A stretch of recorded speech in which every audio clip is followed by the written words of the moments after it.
Our story today is called The Whirligig of Life. It was written by O. Henry. Here is Barbara Klein with the story.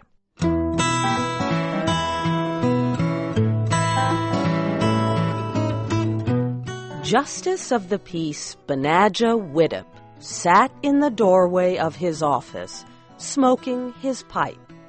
The Cumberland Mountains of Tennessee rose blue-gray in the afternoon sky. A bird, a speckled hen, walked down the main street, making foolish sounds. Up the road came the sound of creaking wheels, and then a slow cloud of dust. Then a cart pulled by a bull with Rancy Bilbro and his wife inside. The cart stopped at the justice's door, and the two climbed out. The justice of the peace put his feet back in his shoes and moved to let them enter. "We all," said the woman in a voice like the wind blowing through the pine trees, "wants a divorce." She looked at her husband, Rancy, to see if he agreed. "A divorce," repeated Rancy, with a mournful shake of his head. "We all can't get along together nohow. It's lonesome enough to live in the mountains when a man and woman care for each other, but when she's a-spittin' like a wildcat, a man's got no call to live with her." The justice of the peace opened his book of laws and wiped his eyeglasses. "The law," he said, "is silent on the subject of divorce as far as this court is concerned, but if a justice of the peace can marry two people, it's clear that he can separate them. This here office will give a decree of divorce and stand on it, unless the Supreme Court says otherwise." Rancy Bilbro took a small bag from a pocket in his pants. Out of this he shook upon the table a $5 bill. "Sold a bearskin and 2 foxes for that," he said. "It's all the money we've got. The regular price of a divorce in this court," said the justice, "is $5. He put the bill into the pocket of his coat, as if money meant little to him. Then, with much effort, he slowly wrote the divorce decree on half a sheet of paper and copied it on the other. Then he read it aloud. "Know all men that Rancy Bilbro and his wife Ariella Bilbro this day personally appeared before me and promised that hereinafter they will neither love, honor, nor obey each other, neither for better nor worse, they being of sound mind and body. And they accept this decree of divorce according to the peace and dignity of the state. Herein fail not, so help you God. Signed, Benajah Widdop, Justice of the Peace, in and for the County of Piedmont, State of Tennessee." The justice was about to give a copy of the document to Rancy. "Judge," said Ariella, "don't you give him that there paper yet. It's not all settled nohow. I got to have my rights first. I got to have my alimony. It's no kind of way for a man to divorce his wife without her having any money.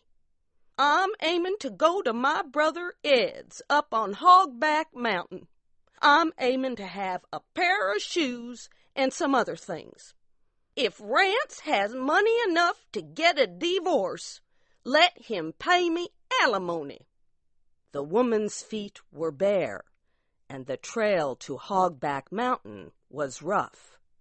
"Ariella Bilbro," the justice asked, "how much did you expect to be enough alimony in the case before the court?"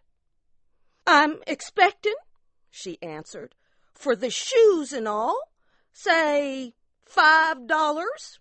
That ain't much, but I reckon that'll get me to Brother Ed's." "The amount," said the justice, "is not unreasonable. Rancy Bilbro, you are ordered by the court to pay the amount of $5 before the decree of divorce is issued." "I got no more money," breathed Rancy heavily. "I done paid you all I had." "Otherwise," said the justice, looking severely over his glasses, "you are in contempt of court." "I reckon if you give me until tomorrow," Rancy pleaded, "I might be able to scrape it up somewhere. I never look to be paying no alimony." "Till tomorrow, then," said the justice, starting to loosen his shoes. "We might as well go down to Uncle Zi's place and spend the night," decided Rancy. He climbed into the cart on one side, and Ariella climbed in on the other side. The bull slowly pulled them down the road.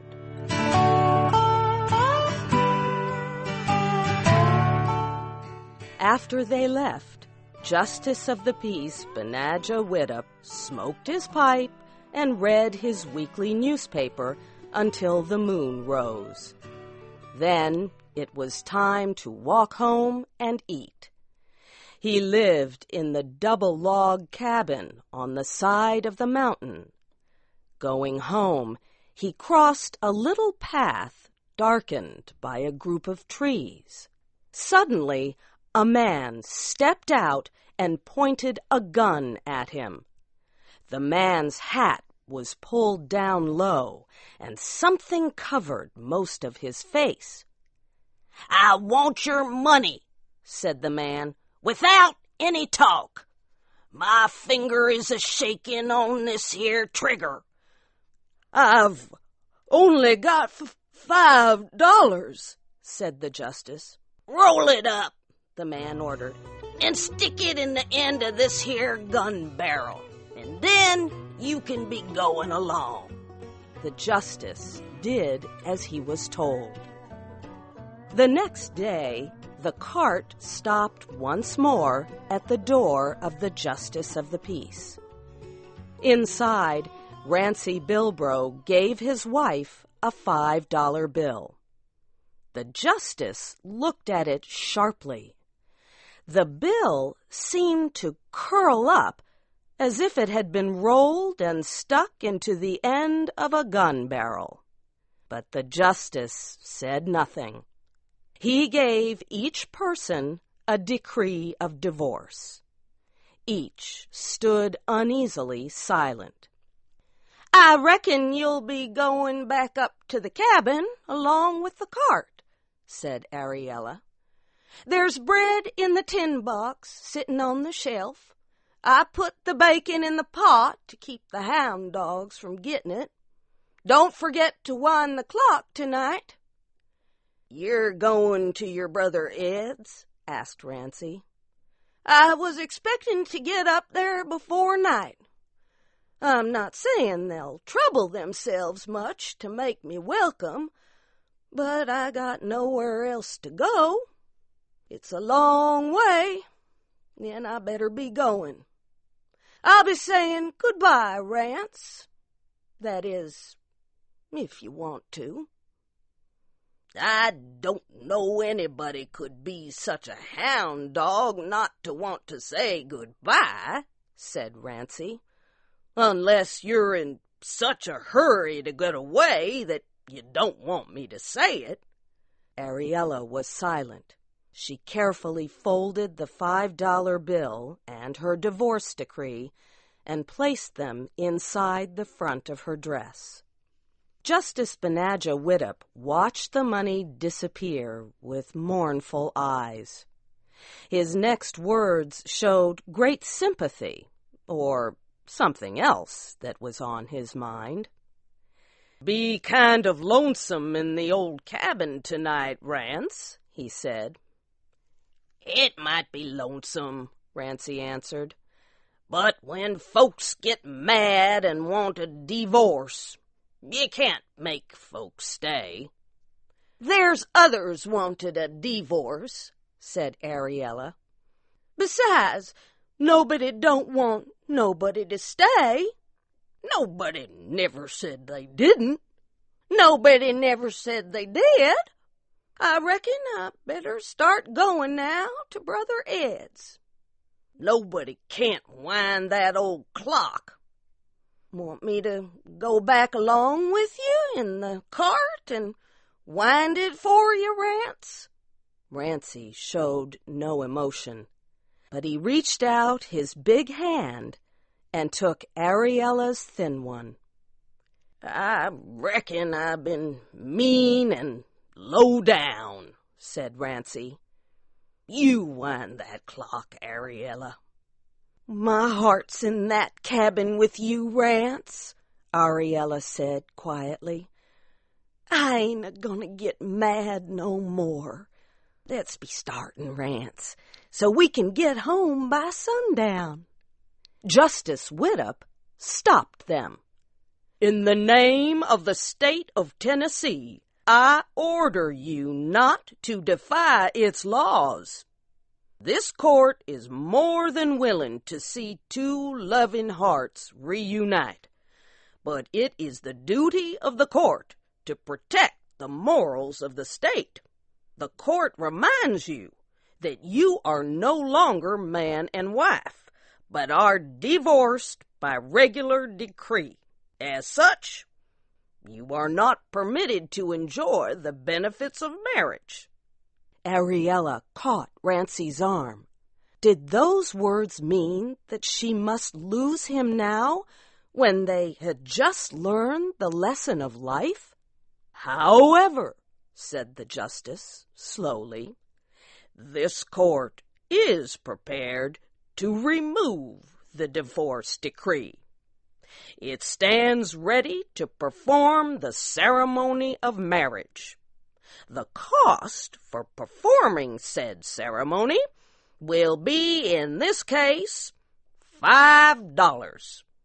Ariella smiled. Her hand went quickly to her dress and pulled out the $5 bill. She stood hand in hand with Rancy and listened to the reuniting words.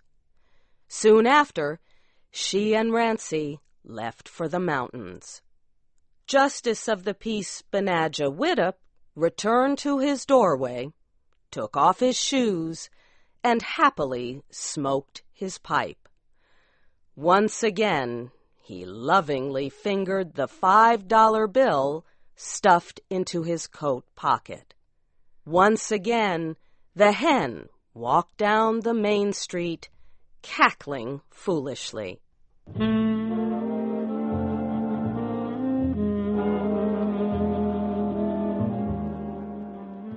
The Whirligig of Life was written by O. Henry. It was adapted by Shelley Gullist and produced by LaJuan Davis. Your storyteller was Barbara Klein.